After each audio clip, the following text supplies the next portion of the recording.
Good afternoon, everybody. Happy Friday, and welcome to another video with my virtual bookkeeper. My name is Herb Catania, and today we are going to talk all about debits and credits. What is a debit? What is a credit?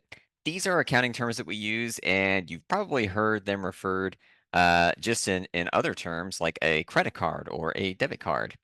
And spoiler alert, when we're talking about them in accounting terms, we're just going to put what we know or what we think we know about the meaning around debit or credit cards. We're going to put all of that to the side. When it comes to accounting, we sort of treat those terms differently. And so a debit and a credit really pertain to how we're recording journal entries and specifically what direction a particular account is going to go based on a financial transaction that we had. And so in a journal entry, you we have what's called double entry accounting, which means that we're going to enter whatever amount we're going to enter for a particular account. We're going to need to also enter the same amount as a corresponding debit or credit, depending on what we did with the first account. And so a great example of this would be if we were, let's say that we were paying our office rent for our business and our office rent was $1,000.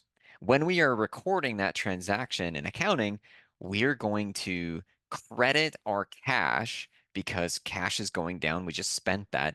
And we're going to debit our our rent expense, our office rent expense.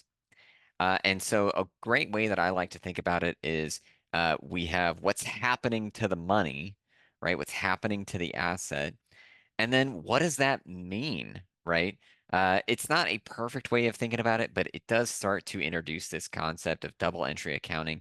Um, and so that's debits and credits. Now, we're going to talk in our future video, in our video next week, about normal balances and how all of that works.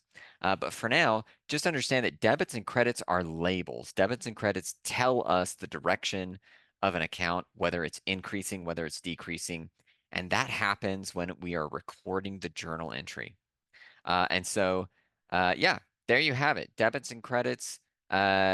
If we, again, based on our example, we are debiting our office expense.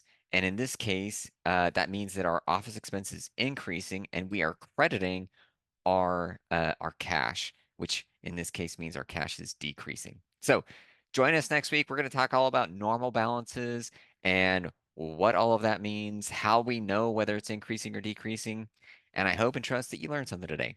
So if you've got any questions, if you need anything at all in accounting, make sure to check out our website, myvirtualbookkeeper.com, and we will see you all on the next one.